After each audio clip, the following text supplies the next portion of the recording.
truly thank you so much, Nury, for joining us all the way across the Atlantic. I know it's quite late there, so we're really, really grateful that you are making this work, and welcome. Thank you very much. Thank you, Jessica. Thank you, Susie, for hosting this important conversation. Yeah, so first, I just really I'm gonna just hold it up so everybody can see it. It's a beautiful book. I really first want to congratulate you on this book. I have read so many books and articles and anything else you can imagine about the crisis. And I really felt like I got a lot of new information. You made me feel things all over again that I thought like I had felt so many times I couldn't feel anymore. And so I really want to echo what Susie said. Like it's a very deft touch as a storyteller. You have a very deft touch as a storyteller. And I really, truly strongly recommend people go out and pick up this book if you haven't already. I'm not going to ask you to give an overview of the crisis. I know you've probably done that a bunch. And I'm going to hope that most people who are tuning in know about what's happening, right? That includes both incarceration in prisons, camps, and factories, and the kind of repression that happens outside of those places, the kind of daily surveillance people are subject to, the ways in which people have to change their behavior, have to stop practicing their religion, have to stop speaking their languages, the ways families are separated. I'm just going to assume a lot of knowledge here for our listeners because I really want to focus in on some of the really important points, deeper points that you're making in the book. So with that, I'll get started unless you had anything you wanted to say up top. Well, first of all, thank you so much. I wanted to thank Susie and yourself, publishing, even writing, researching on this topic way back when not many people talking about these issues. We talked about 3-4 years ago. I still remember guys publishing one of my essays in ChinaFiles. I'm very grateful for your early efforts to educate American public about human rights abuses committed in China against vulnerable ethno-religious groups. Thank you, but that's us feeling like we're doing our job. I'm glad to hear you think so. Okay, I'm going to dive right in. The reason I felt your book was so powerful, and this is no mistake, I'm sure you did this on purpose. This book weaves together. It's a memoir, but it's not just a memoir. It weaves together your personal story and the story of many other people, and the stories of the Uyghurs writ large, to the extent you can tell one story over the last few decades. But, you yourself have been living in the US since the 1990s, or at least outside of China. You can't go back to see your loved ones, right? And so I was hoping you could talk a little bit about how your story, right, and in some ways is a story of separation, in some ways is a story of really deep connection with your family, with your homeland. Talk about how that is maybe emblematic of many Uyghurs' experiences, and especially I would like to hear you talk about the title No Escape, because I think people could see the title and think, well, what does that mean? Because he's not in China. Thank you. That's a great question. I named the book No Escape for primarily 2 reasons. One, it is an indication not only of my own inability to completely escape the long arms of the Chinese state. As you know, that I have been working on human rights, Uyghur rights, for more than 2 decades now. In retaliation against my work in the United States as an American citizen and now U.S. official, I have been retaliated against. And to make the matters worse, I was born in a re-education camp during the height of the Cultural Revolution. And I never thought that I would be talking about that horrific experience 50-some years later, almost on a daily basis. So through this book, I wanted to tell the world, our fellow Americans, that I have not been able to escape the Chinese repression, persecution. It also reflects the reality for all Uyghurs, including those living in the United States, here in Europe, and around the world. I have been unable to see my mother since 2004. The last time I saw her was in the summer of 2004 when she and my late father came to Washington to attend my law school graduation. I was able to see my father briefly in Turkey late 2014. My father passed away in April of this year. It pains me to share that I could not even carry my father's casket or be with my mother to mourn. As you also know, that I have been sanctioned by China for my work for American people now as part of my official responsibility. It was a retaliation against the part of China's retaliation against the Biden administration's executive actions last year, sanctioning for Chinese officials under the Global Magnitsky Act and the Olympic boycott and passage of the Uyghur Forced Labor Prevention Act. And also, and now after even my father's passing, Chinese won't let my mother to reunite with us in the United States. She has 5 US-born grandchildren, and to date she was only able to meet one of her 5 American grandchildren. And frankly, I don't know even I will see her again. We have been using every channels, every possible ways, means, raising the case at the highest level, including Secretary Blinken and others, but the Chinese are stonewalling and not let my mother to leave the country.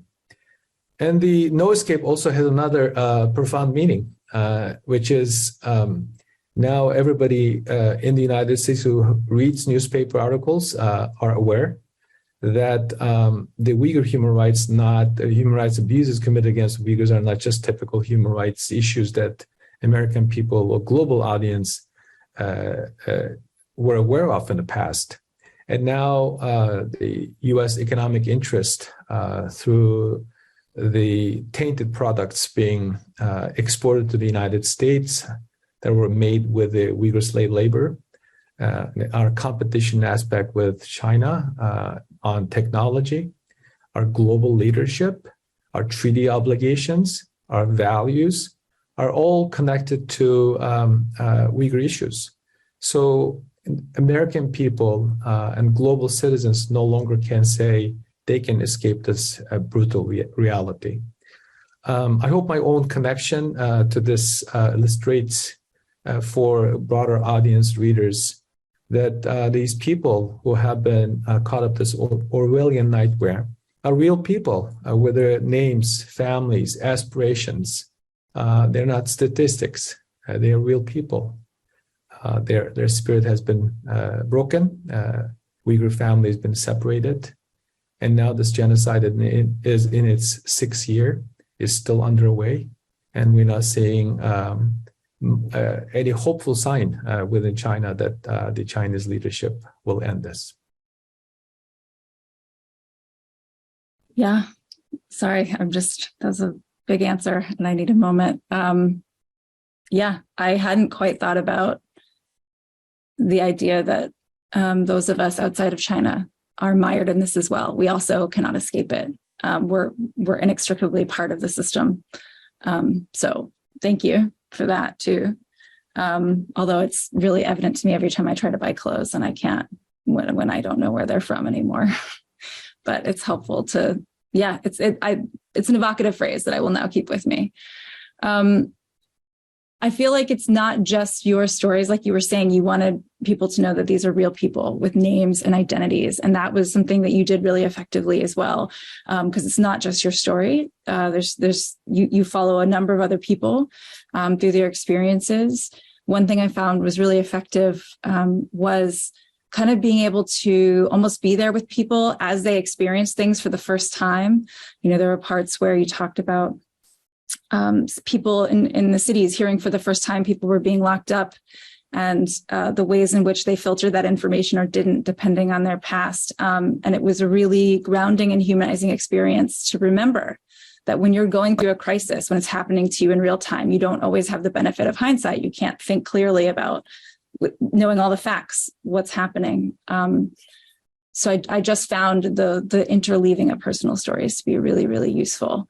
Something that kept coming up for me when I was reading this book was the idea of invisibility and visibility, how something can be really painfully obvious to one person, and at the same time completely invisible or obscured to another, right? And that goes back to this example of someone living in the cities hearing about arrests in the countryside. They can't really see them. They kind of vaguely know what's going on, so they just don't spend too much time engaging with it, right? Obviously, that pertains to us outside, right? We can't know exactly what's going on in the region all the time. It's really hard for us to talk to people there. But really interestingly, the party state is the one that often lets us know what's happening there. It's their evidence that a lot of people are using to say this is why we know that this is a genocide or a crime against humanity, right? It's their own news reports, it's their own propaganda, it's their own social media posts. And you write in the book, China, as much as it wants to hide atrocities from the outside world, also very much wants the people who are being targeted to know they're being terrorized. If it's being done in secret, bullying and intimidation don't work. So I was hoping you could talk a little bit about the tension there. Like China's trying to keep its actions invisible to the outside world. And at the same time, it kind of has to constantly communicate about what it's doing so people know. People hopefully, from their point of view, people would respond accordingly. Can you talk a bit about that? That's a bit of a paradox, isn't it? Yes, it can be summarized into 3 words. Conflate, confuse, and hide from the reality.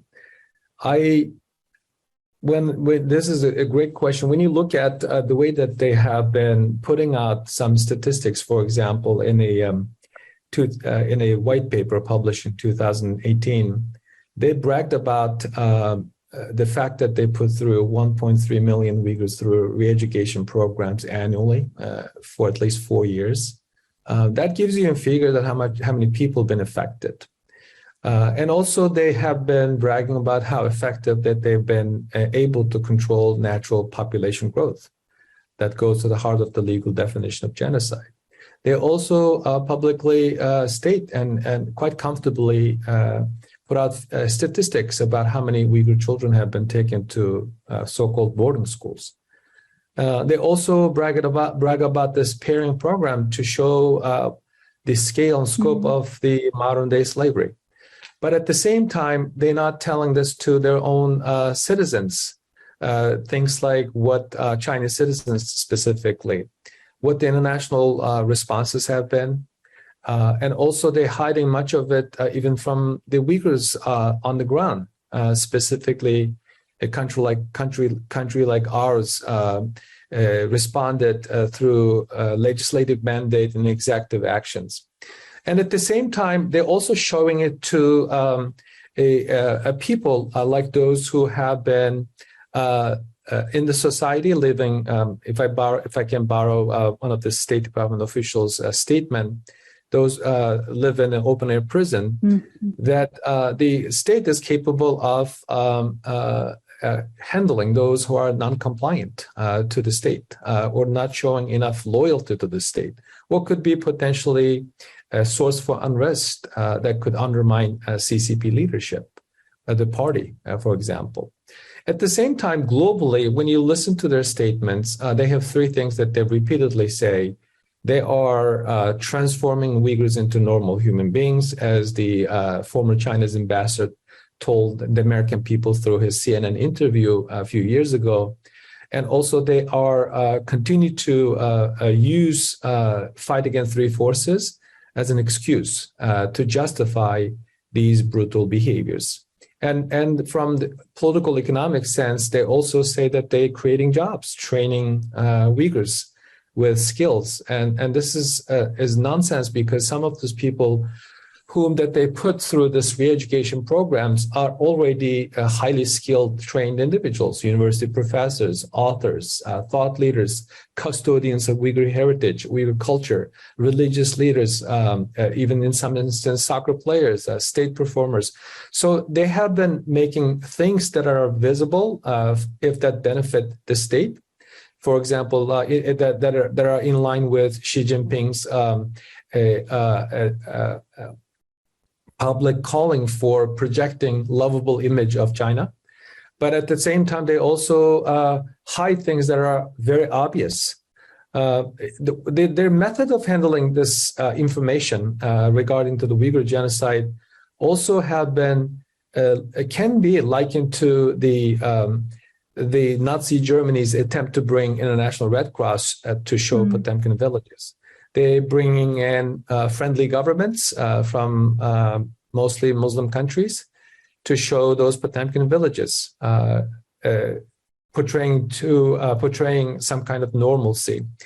But when you look at it, what they have done to Uyghur people, both inside and outside of China, in addition to psychological damages and the damages to the Pam family that they have caused, this will be a generational problem that the Uyghurs, both inside and outside China, had to deal with. And also the Chinese people who have seen both visible and invisible sign will have to deal with reputational damage to their country in the long run. So all along, both domestically, globally, this is going to be something will not be kind to those who look the other way around. As you know, the history has been very kind to those who have done or taken a moral stand and speak out in this kind of when they see this kind of atrocities. The reason I'm mentioning is that Chinese people, even those who are aware of the atrocities, who are living outside of China, or those who have access to social media, outside media outlets, are looking the other way. This is what has happened to the Uyghur people will not stay. The current lockdown, current contact tracing, using surveillance to creating this nightmarish living environment for the Chinese people outside of the region speaks volume. Whatever happened there is not going to stay there. So I use this opportunity to call on the Chinese people to start paying attention to this. Before I forget, I just want to, for anybody who's listening that don't know what the three evil forces are, they are terrorism, separatism, and religious extremism. It is a formulation that the Chinese government uses. It's generally not based on anything that anyone actually does. It just is a thing that they can throw at someone and put them in jail for it, whether or not it applies in any real sense. It never applies in any real sense. You just mentioned that, so I wanted to make sure to define the term. Thank you.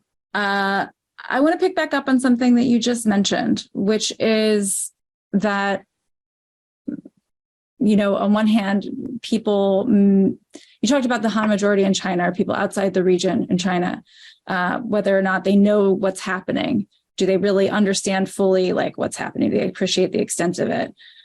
So in your understanding, if someone is, some regular person living in Hunan province, do they know what's happening? What do they think about it? And, from what I've seen, if people do know, they tend to defend it. And so I'm just wondering if you can talk a bit about that dynamic, what people know and what people think in the rest of China.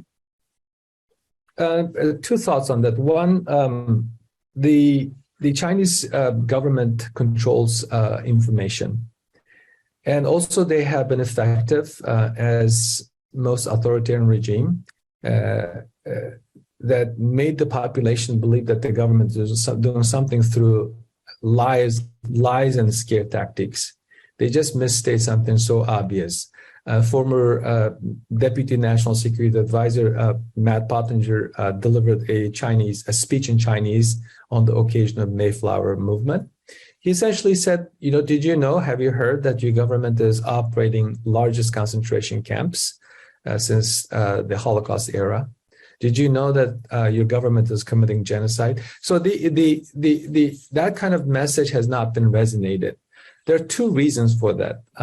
In China, the Chinese government, Chinese state, created both North Korean type of living environment as well as the living environment can be likened to the Western societies. Those who are living in those rural areas who don't have information, don't have access to information, generally don't know. Even if they do know, they will not speak up because the dystopian nightmare is waiting for them in the background.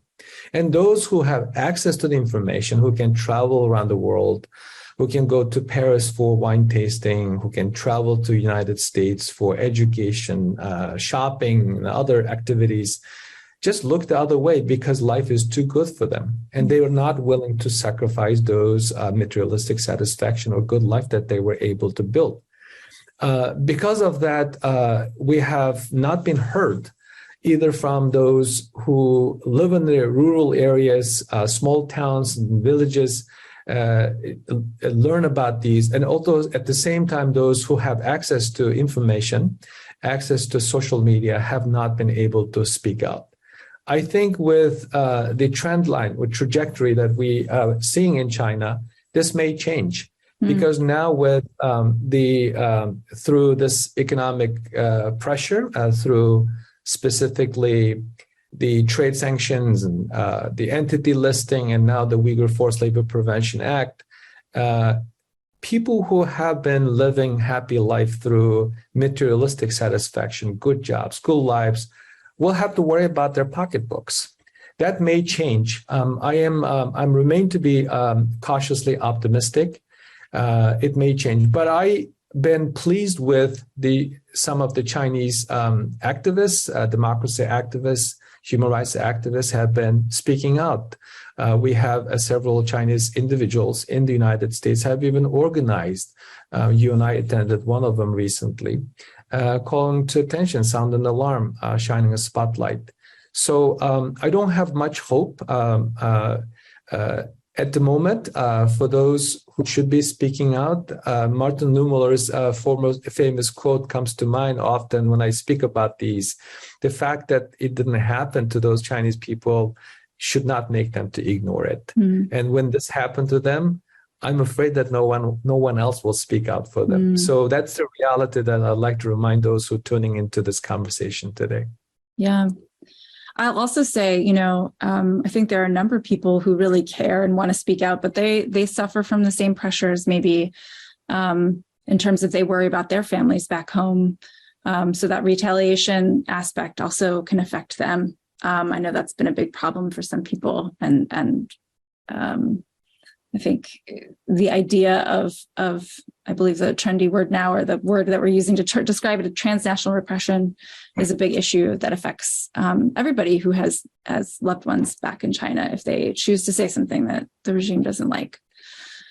So it can be difficult.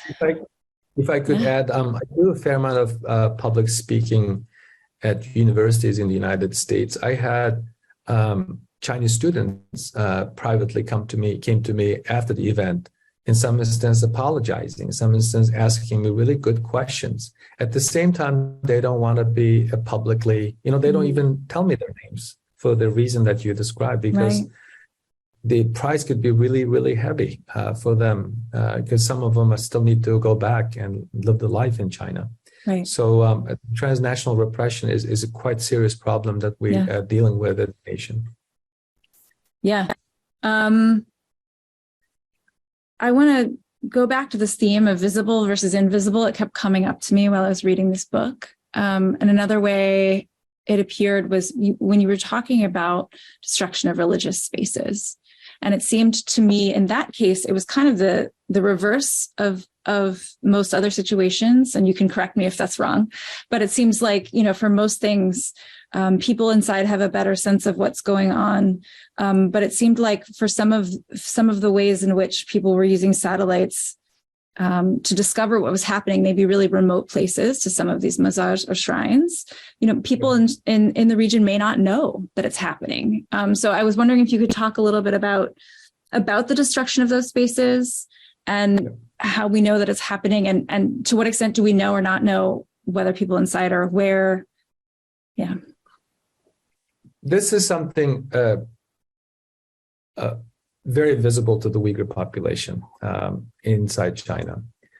From the cradle to the grave, intent has been very clear. They assimilate to Han Chinese identity by defying the Chinese Communist Party, or your dead body can be even bothered, because there's so many cemeteries been destroyed, relocated.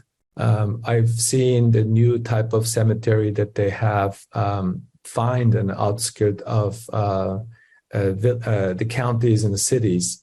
Late Washington Post columnist Fred Hyatt likened these actions by the Chinese government and the Uyghur people's daily lives to Kristallnacht. He called it every day is Kristallnacht for the Uyghur people. Holy sites, graveyards have been desecrated and destroyed, and many people found their loved ones' physical remains uprooted, placed in the gravesite with numbers rather than names, and a public mourning is also restricted. I profiled a heartbreaking story of Zumrat Dawood, who lives in Washington. Her family was instructed to go to the cemetery to pick up her brother's bones in a bag, and she brings it back home and could not sleep. And it's not relocation was something was happening next day, so it was there for days. That's just one example. In addition to that, the Uyghur places of worship, the mosques, have been destroyed. And some of them flattened and turned into a parking lot, theme park. And we also read in the news that one of the American hotel chain was building a hotel in a former cemetery site. So this is something very obvious, very, very visible to the Uyghur people. And, you know, the Uyghur people, I grew up in a very conservative Uyghur society, Kashgar. So places of worship is part of their identity. They show up there to meet with people, just like the Americans goes to church on Sunday, dress up. And also that's the place that they conduct funeral services. That's a kind of a norm, and that has been also taken away from the Uyghurs through this destructive efforts. And what can they do? There is nothing they can do. If you slightly express disagreement, as you profile those 48 behaviors in your publication, you can be in the camp because any signs, any disagreement, any signs of displeasure or disagreement or opposition to these kind of destructive efforts can easily get you a label, the extremist label, religious extremist label. So that can be really, really consequential for the Uyghurs. So they willfully look the other way. And this kind of destructive efforts also happen to the Christian community in China. This is something that worthwhile mentioning. They're replacing, they're removing the cross from the church building. They also putting up Xi Jinping's portraits in the mosques, in the churches. In Islam, looking at a human face to worship is prohibited. And instead of Jesus's picture, now they have Xi Jinping's pictures in the places of worship. And the Uyghur old neighborhoods, this was something started way back. One of the hallmarks of Kashgar, my place of birth, is the old town. That those old towns have been turned into theme park. Essentially, they have a modern day Disneyland. Only pockets of those neighborhoods were preserved to for the Chinese tourists who can show up there and take pictures and even in some instances making Uyghurs to dance to show happy faces. So this has been a wholesale attack. You know, about 17 years ago, a French scholar wrote a long report on China's wholesale attack on religious identity. From that time, this has been an ongoing process that reached to the level of systematic and deliberate destruction. We're talking about erasure of culture. My NGO colleagues at the Uyghur Human Rights Project put out a report a few years ago specifically addressing this issue. And they also had before-after images using satellite to identify, through satellite images, they identified before and after images. It's just heartbreaking, specifically for someone like me who grew up in that environment, were part of that culture. It's just heartbreaking to see that cultural identity. And also, I might note that when I was growing up in Kashgar during the 80s, they did the opposite. They built mosques and the shrines and the mausoleum.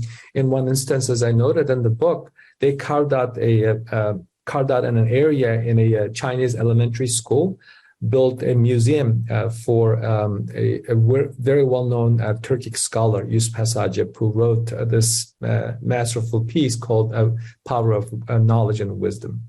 So this is essentially something was happening in the past, but now it just reached as you said a few years ago, the Chinese replacing the Uyghur identity with the Chinese identity, a Chinese way of life, Chinese culture, as if that's something that everybody must adopt, must accept. I still remember one of your interviews in a radio program specifically highlighting that fact, if I'm not mistaken.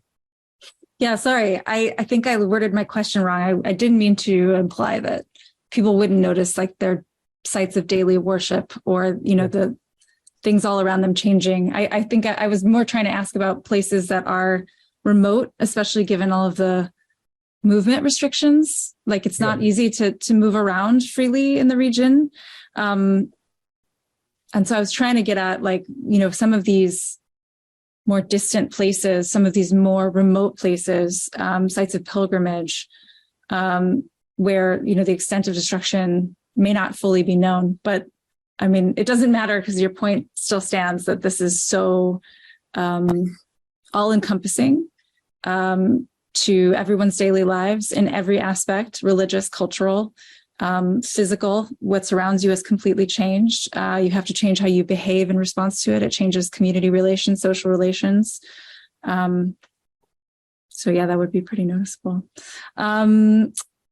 I wanted to talk about another thing I found really helpful about your book, which was that you did not shy away from from drawing like comparisons or making contrasts between what's happening in the Uyghur region and what's happened elsewhere in other historical atrocities.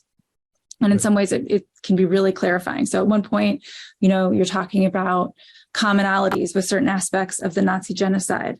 At another point, when you're talking about forced labor in China, you write, this has led to some adverts that read like something out of the slaveholding past of the American South. Really evocative for me and really helps me understand. Again, I've read so much about this, and having that in black and white is still really helpful. But at the same time, you and a number of others have noted that what's happening in the region is new. It's not just like what's come before. You quote a scholar, Ryan Thum, as saying that it defies categorization.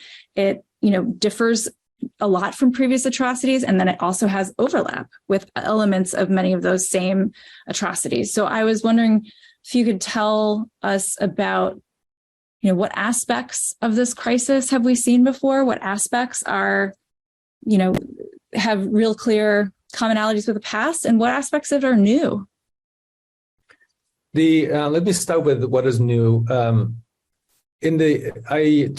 spent a substantial amount of time studying the Holocaust and studying the history of the concentration camps. I was fortunate to meet a historian specialized in concentration camp history. Through my interview and conversation with her, and even reading her book, One Long Night, The History of Concentration Camps, I was surprised to uncover similarities between the camps the CCP China built, managed, and expanded over the years, and to those we've seen in the history books. For example, some of the commonalities. These camps, specifically the Nazi camps, Auschwitz and Dachau, the Jews and Roma were rounded up because of the ethnic and religious background. And they were rounded up and detained extrajudicially. They never had a day in court. No one accused them or charged them with any crimes. The simply being Jew, simply for being Roma, were enough. And similarly, the Uyghurs were just rounded up for precisely for that reason. And then the other similarities is that the detainees did not know, never told, that they will be out one day. And if they were out, managed to leave, No compensation is offered, no apologies offered, no way of reintroducing them to the society was provided. The Frontline, about a year or so ago, put out a documentary, an hour-long documentary that I helped initially during the planning process. A reporter who managed to go to Urumqi and find a security official who were willing to sit down, admitted on the record that those Uyghurs were taken to the camp under the lies that they will be re-educated, and they gone mad, crazy, and they cannot be released to the society. And if they did, they will become social criminals. So that's the concentration camp aspect of the historical similarities that I was able to uncover. And also China's reinvention of genocide. The word genocide was come to an existence after the Holocaust. And the 1948 Genocide Convention specifically states that genocide occurs when specific acts are committed with the intent to destroy in whole and part of a national, ethnical, religious groups. Our current ambassador large for war crimes and global justice, Beth Wenchak, and specifically said the intent that people still discuss can include conditions of life that are calculated to eventually destroy the group that has been targeted. The reason that I'm mentioning is that they are still to this day not showing publicly the intent that they have formulated these policies, set up these camps to completely wipe out the Uyghurs. Therefore, this academic discussion or discussion in various think tanks, even some fair-minded people still debating that the Chinese has not shown the intent to destroy this proud nation. And also, this is one area that I describe in the book that China reinvented the genocide that the world used to know. And then the other similarities is the way that they're targeting the women and children. I have a chapter in my book that highlights, describes the specific brutal acts that are committed against Uyghur women, sexual violence in the camps, even at their private homes through this family stay program, mysterious pills that the Uyghur women were forced to take, controlling their emotion, controlling their monthly period.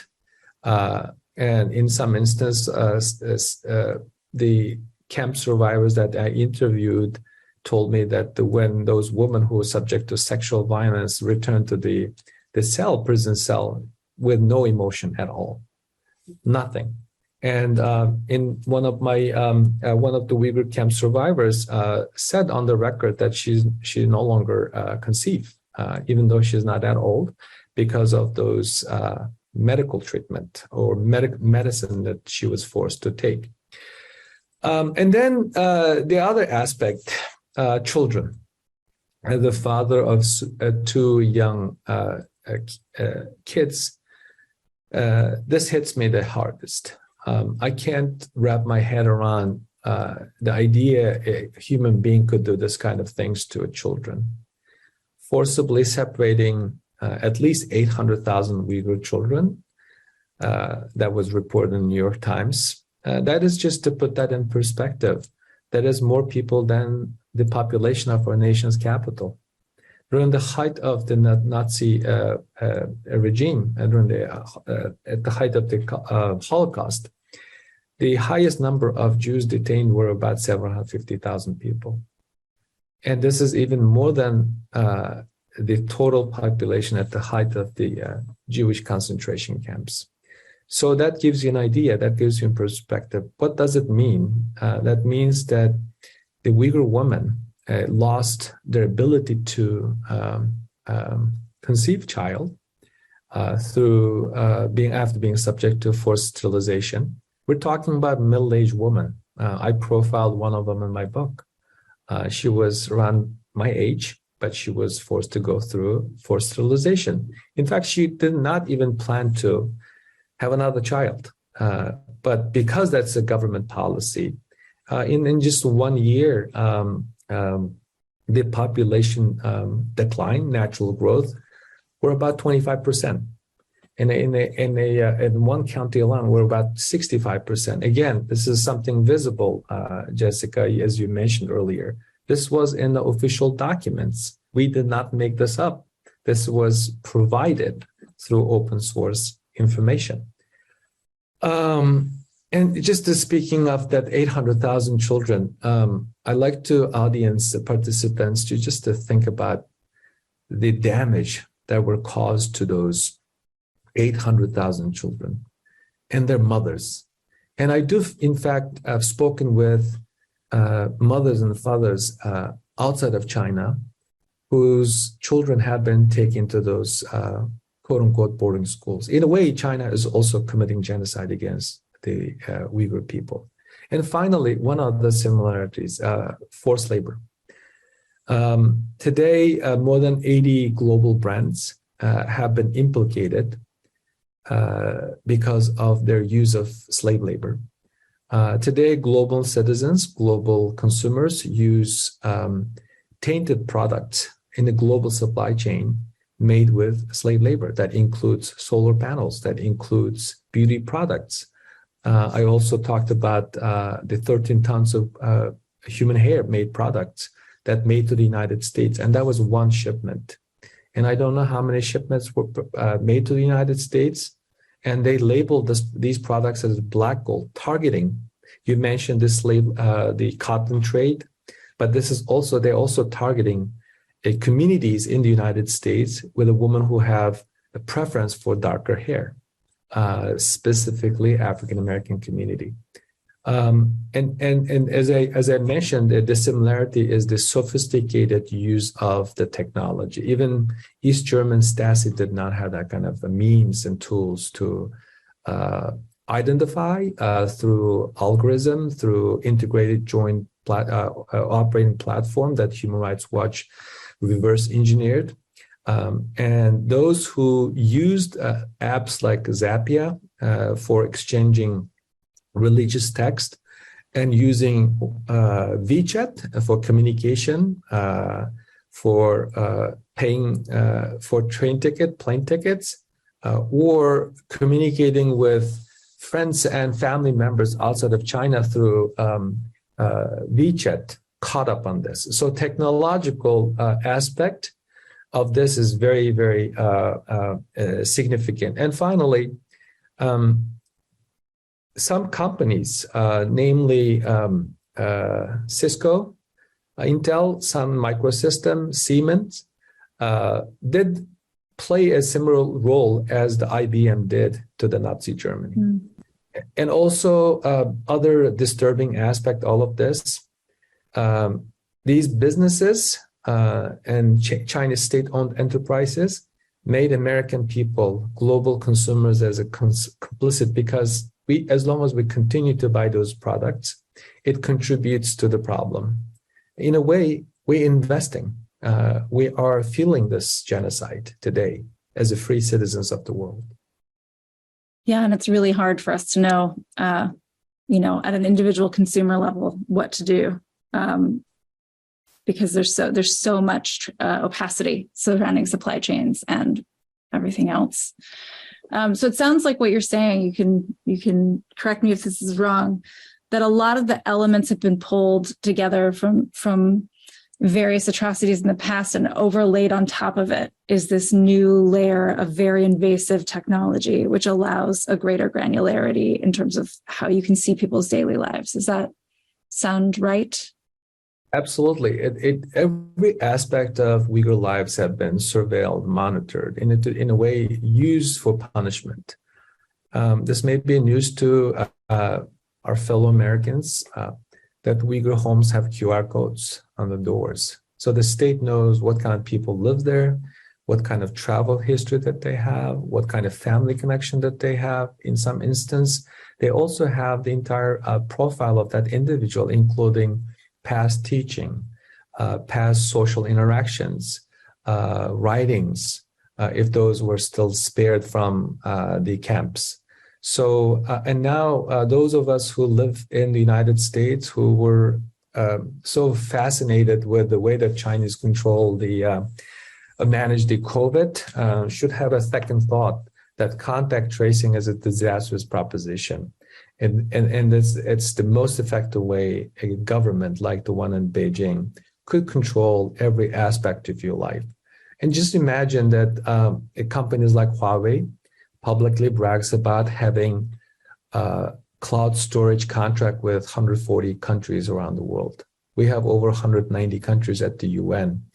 That gives you an idea how big of a problem that we're dealing with. And then when I forgot the one aspect, it's very important, something new.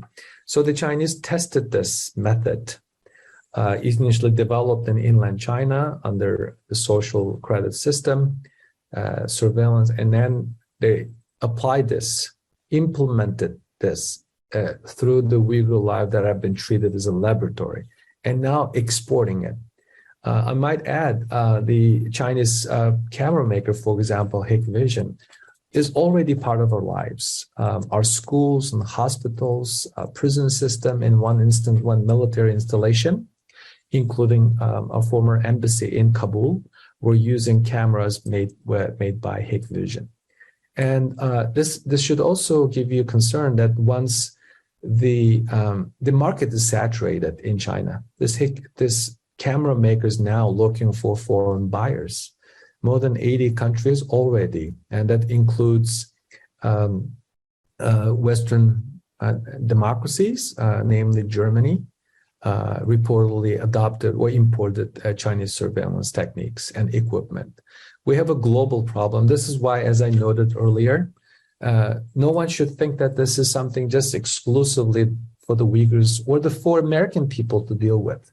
This is everywhere. I'm here sitting in Europe. When you talk to government officials, civil society representatives, media representatives, two things actually very concerning them is the business influence in their daily lives and the governmental affairs, and then the technology.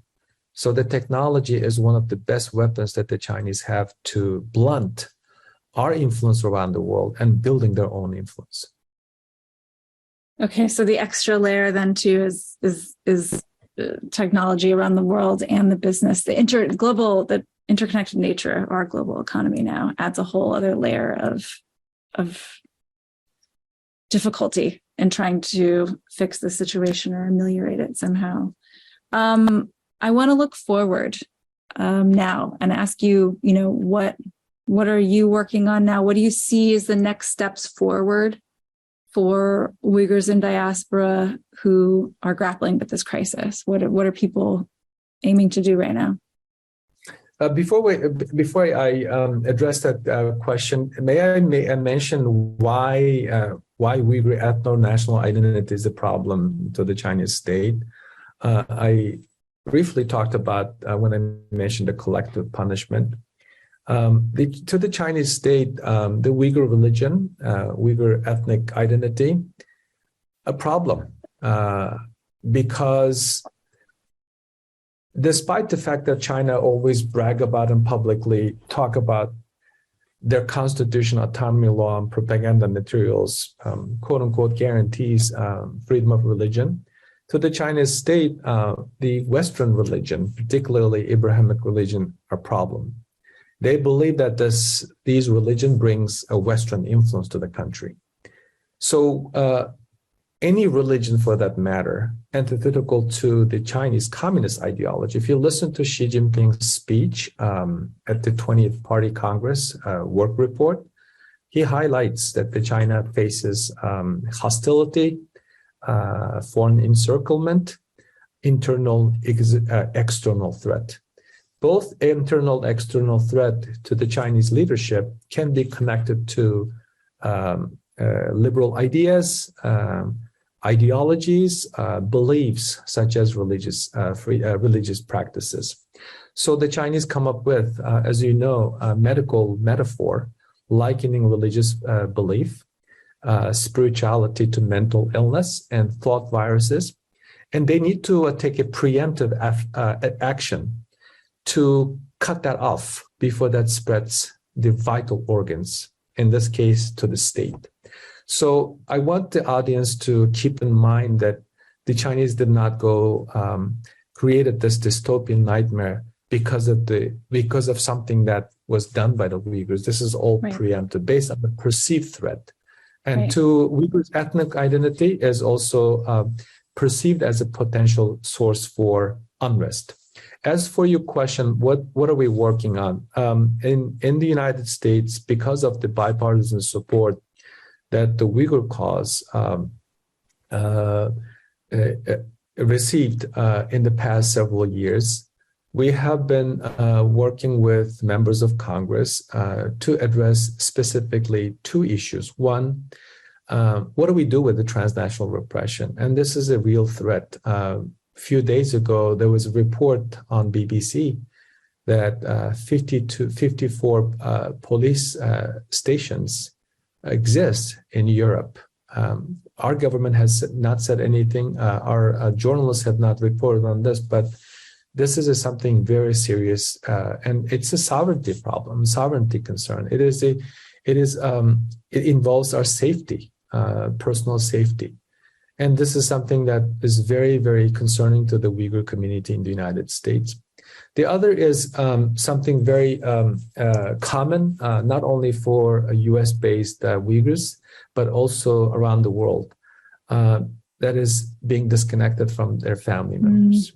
Because of the technology that we talked about, Uyghur families willfully disconnected from their loved ones living outside of China. Starting late 2016, early 2017, Uyghur families, mothers, fathers, husbands, and wives, told their family members, don't call and don't come back under any circumstances. Because of the ongoing surveillance of the communication, the Uyghurs around the world don't know, even if their loved ones are still alive. So one of the things that I personally have been focused is to pressure our government and governments around the world to protect, bare minimum, their own citizens, and find a way to reestablish that connection. And then the third thing that I think it's also worth mentioning is to work the universities in our country to make sure that the university endowments don't invest. The universities won't invest in Chinese businesses, specifically Chinese high tech, that has been enabling the ongoing genocide. And then also one of the key focus area for both Uyghur and non-Uyghur advocates is to make sure that the Uyghur Forced Labor Prevention Act is fully implemented. And also we've been advocating that our partners and allies around the world should join this effort. The United States, recently Uyghur American Association put out a few videos showing that Chinese or Asian supermarkets still selling products from XBCC that has been sanctioned by the United States government for using slave labor. And I'm sure that it is common in Europe as well. So where is Germany in this? Where is France in this? Nearly half of EU's business relations involving China comes from Germany. Tech sector, pharmaceutical sector. And one thing that these countries, including our country, specifically in the business community, have not come to a grip with the reality or appreciate is the fact that this is not a healthy competition, and namely in solar panel industry, for example. Our government, European government, does not subsidize like the way that the Chinese subsidize their solar or green energy sector. This is not something that we can compete, and it's not how it works in capitalist market economy. And then two, we cannot compete with a country in solar panel, a green energy, for example, that uses slave labor. We don't do that. And then finally, they use dirty coal to make solar panels, and we don't do that.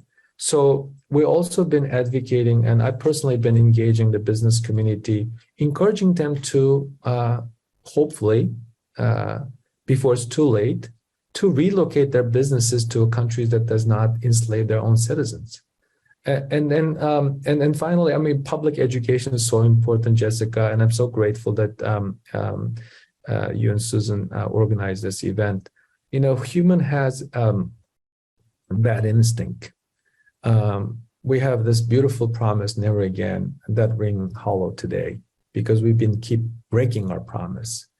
When the American prosecutor at the Nuremberg trial said never again, 1945, I'm sure that he wants this to be a daily reminder and a promise that prevents collective punishment of ethno-religious groups, atrocity crimes.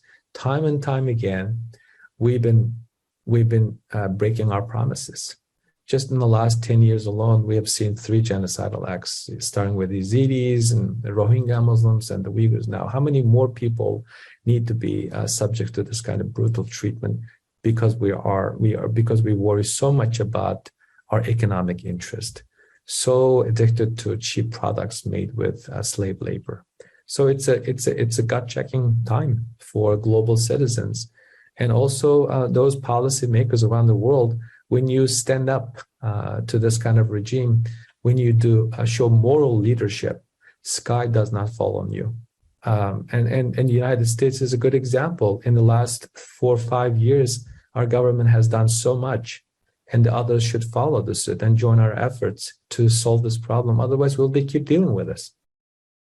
Can I ask a question about Uyghurs in the U.S.? Do you have is there anything new or different happening in terms of Uyghurs who have been able to make it to the U.S.? Are there more able to get there? Are they being processed for asylum or status effectively? What else needs to change in that? Because I know that's been a huge problem.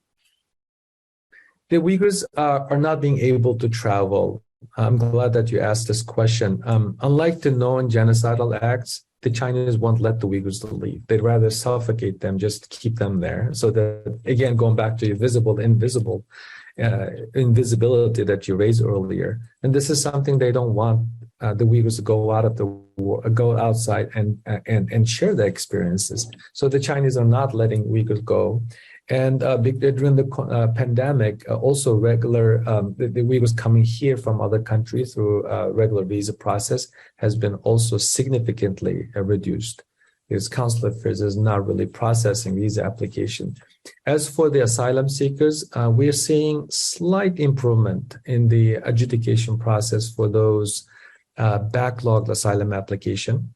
I personally have been involved, speaking with both members of Congress and officials in the executive branch, and we've been essentially asking something very simple: adjudicating and pending asylum cases that have been in the wait list for 6-7 years is the least that you can do.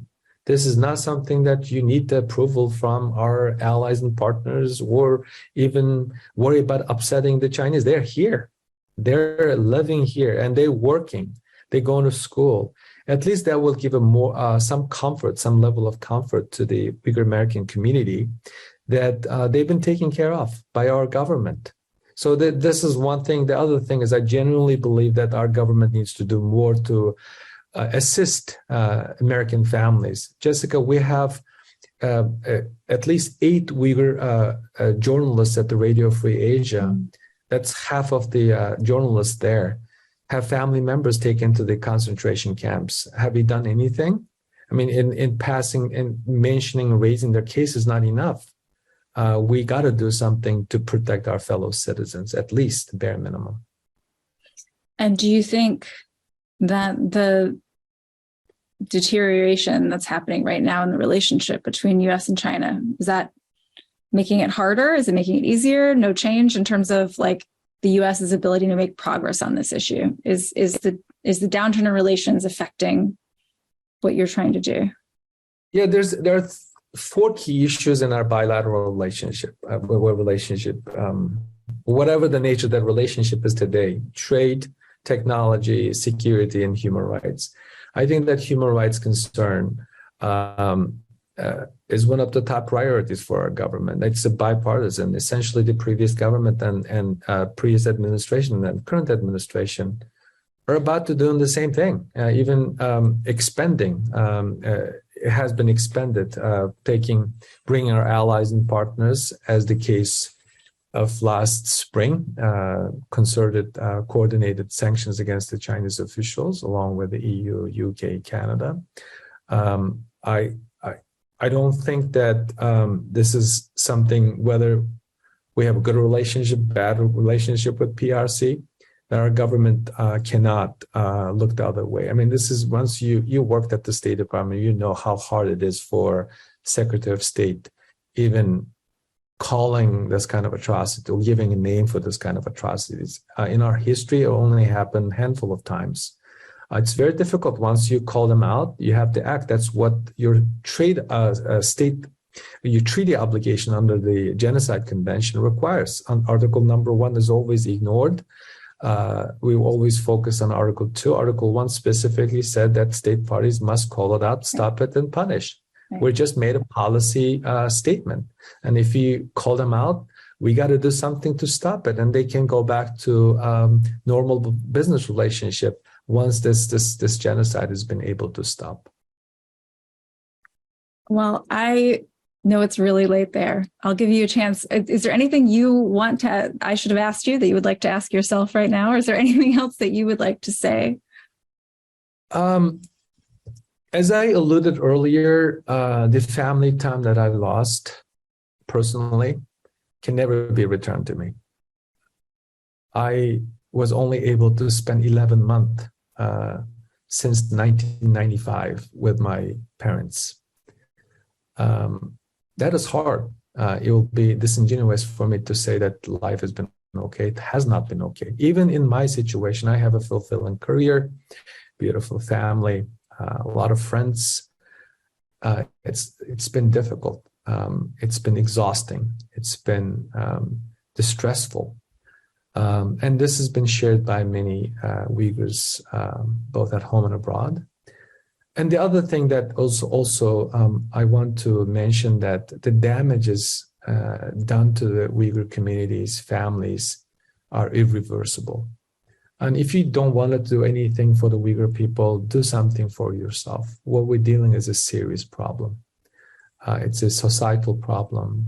It's a national problem, global problem. The other side made a decision. They have a plan for the rest of us. And if you don't respond, it will be too late. I may sound like an alarmist. Yes, I am, and I don't apologize to it. And I've been saying the same thing for a long, long time. I've been doing human rights work for nearly 2 decades now. When we were asking for attention early on, when we saw the early warning sign, people ignored it, and now we reached to this level. So take an action. Take an action. This is a brutal regime. They have figured it out what to do and what they want to do for the rest of the world. As former ambassador to Washington, Sui Jiankei told American people that American people need to learn how to deal with what they have, not what they wanted to have. That's very clear. Their message is very clear. So I ask each and every one of the participants, or those who will be listening to this program, to do whatever you can. At bare minimum, stop buying made in China products, at least for the time being. And be mindful they change the label from China to PRC. PRC and China are the same thing. Thank you very much. And I just, thank you for the decades that you have given to this issue, for writing this book. I know it takes a massive toll. It's really hard. And I hope you're really proud of what you've accomplished. It's a beautiful book. And I hope everybody reads it.